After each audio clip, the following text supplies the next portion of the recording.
something different, which is getting apart from all of that stuff. What's happening practically on the ground right now is that is a company who has to now slow way down.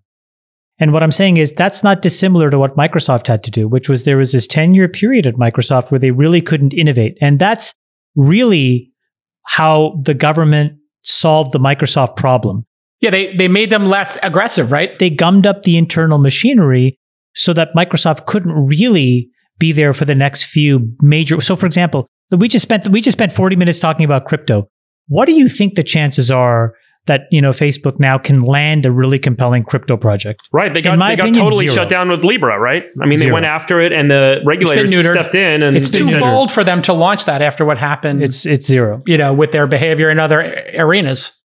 I think that like Microsoft back in the late 90s, I think there are real and legitimate concerns about the power of these big tech companies, about how big and powerful they've become, about their ability to crush competitors. I think those are all legitimate. And in a weird way, if this government scrutiny slows those companies down, that's not an altogether bad thing.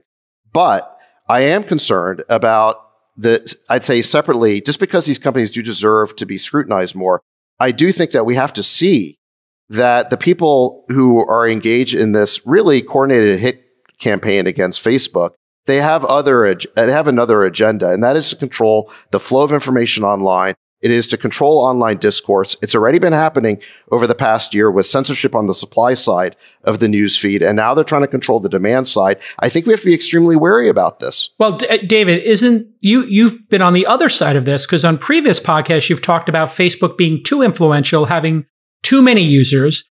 And now you're saying, well, these tiny little news networks that get a couple of low millions. No, he has an issue, Jason, with the way in which they're going after Facebook. Okay, I get that. He thinks it's a coordinated hit.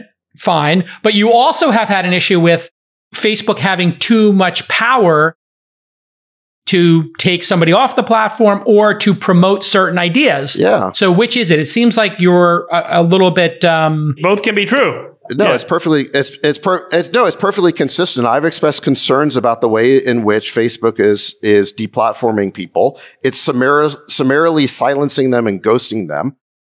It's engaged in censorship. I've expressed concern about that. But we should understand that the people on the Senate Judiciary Committee who had this hearing, who featured and spotlighted Hagen and turned her into this great hero, their agenda is even more censorship. They are complaining about the fact that Facebook is not censoring enough, and that is what their real agenda is.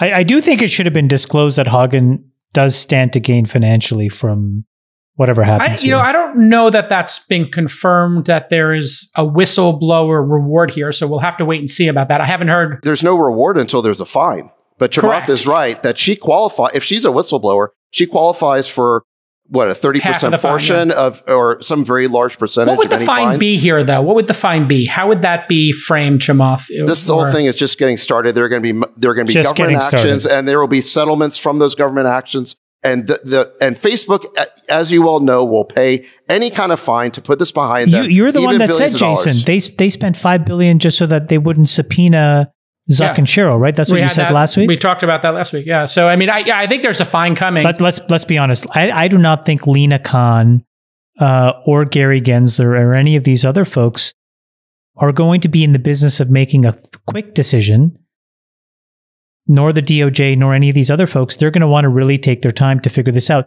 But what I'm saying is, it's not the ultimate result of it, because I go back to, like, if you look at what happened in 2000 in Microsoft, the substance of what Microsoft had to agree to was ultimately not as bad as the way in which it was implemented, which is that, my understanding was like Microsoft had to submit feature reviews to lawyers at the DOJ who would then approve, updates and upgrades to their code base for things like Windows. That's what caused them to miss an entire wave of compute.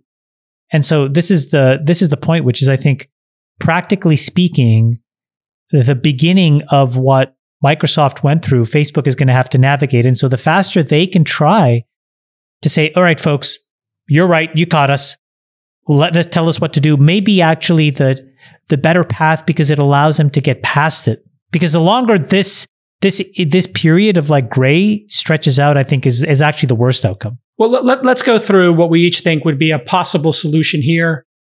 to allowing free speech to occur on Facebook, but maybe not having the things that, fake news, misinformation, maybe lowering down the rhetoric and the charged nature of the algorithm.